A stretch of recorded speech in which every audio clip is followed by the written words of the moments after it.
Ladies and gents, it's Craig Timberg, the most excellent national tech reporter for the Washington Post, joining us now. Hey, Craig, how are you?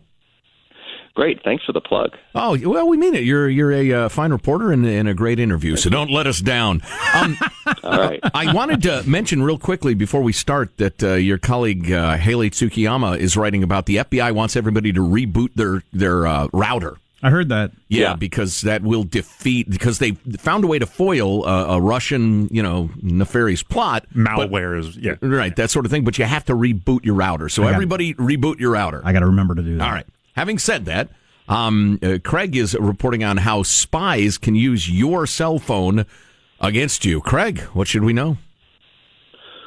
Well, the cellular network works on this obscure but incredibly important messaging network called SS7. It's like the internet for cellular carriers. And so that means your AT&T phone can work when you're roaming on a Verizon network, but it also means that your AT&T phone will work if you're roaming in Mozambique or you're roaming in Vietnam. And the problem with that is that means that basically anyone who has access to this network anywhere in the world, which includes thousands and thousands of different companies, can find out where you are. They can intercept your call, they can intercept your text, and they can even intercept your data. Well, that's what it just popped into my head. I was using my smartphone a lot when I was in Russia a few years ago, and I ended up with a $600 bill texting and calling people from Moscow and what. That was probably a bad idea, wasn't it? Using just my roaming. I mean, bringing a phone into Russia or China or any of these places that have intensive surveillance states, and then bringing it back and using it here is probably not a great idea. Wow. Once they've paired your number or other identifying codes on the device to you, and they know who you are, it's very easy to kind of track you thereafter. What if you're a nobody and you know it? I think it's a great time. It's a great time to be a nobody. Yeah, no kidding. Because it's not like so some kinds of surveillance you can kind of collect everything on everybody all the time, and this is not that kind of deal. This is more like you want to find such and such diplomat or such and such spy or such and such journalist or human rights worker or dissident politician or whatever, or radio personality. And if you've got the phone number, you can track them. And if you're nobody and you don't do anything interesting on your phone ever, then you shouldn't worry about this. It's probably worth pointing out that a lot of hacking and collecting personal information may in itself seem minor, but the game is combining it all, isn't it? Whether it's for profit or espionage or whatever. If you get my birthday one place and my phone number another, you're on the road. Well, we've learned that from the Cambridge Analytica stuff, right? Like that these companies who we've never heard of are just gathering all of this data that's out there. They're collating it, they're analyzing it, and they're selling it or using it to influence us, to buy stuff, sometimes to vote for people, sometimes not to vote at all. And that it should concern everybody, I think. Yeah, well, the one thing I remember from that 60 Minutes interview with the guy from Cambridge was all the Silicon Valley geniuses who wrote all these apps and programs and stuff, they all thought we knew that all our information was being used and didn't care. That was their attitude. Right.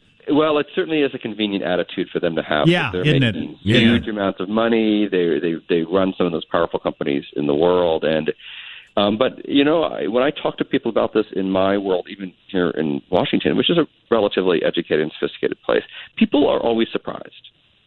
Let the record show I'm giving a really hard look at Silicon Valley right now. I'm squinting angrily at the South Bay. That is a good point, because my kids will regularly, you catch them with some cookies. I just thought you'd be okay with this. Well, okay. Yeah. That's very convenient for you. That's what you thought. Is it? Hey, you've got a great quote from Ron Wyden, senator from Oregon, in your piece that he states essentially that this is not a hypothetical issue. This is happening right now a lot. This SS7 network is being breached.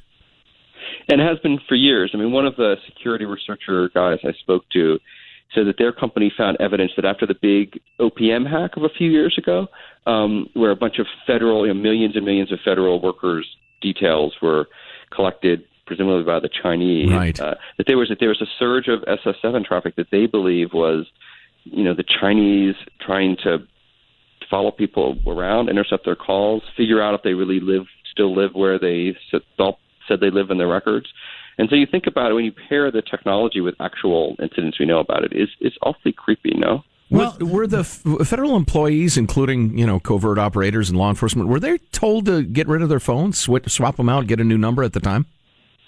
I don't know. I sure hope so. Yeah, I don't remember hearing that. I wonder. I know federal employees. I guess I'll ask them. But if these companies and government officials or whoever can access stuff, they will, whether they say they're going to or not. Somebody will at some point.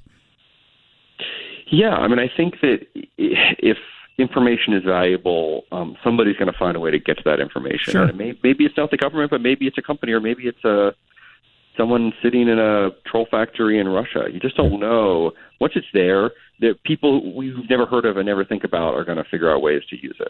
Yeah, and you mentioned in the piece the Israeli surveillance vendor ability. Can you tell us what they said?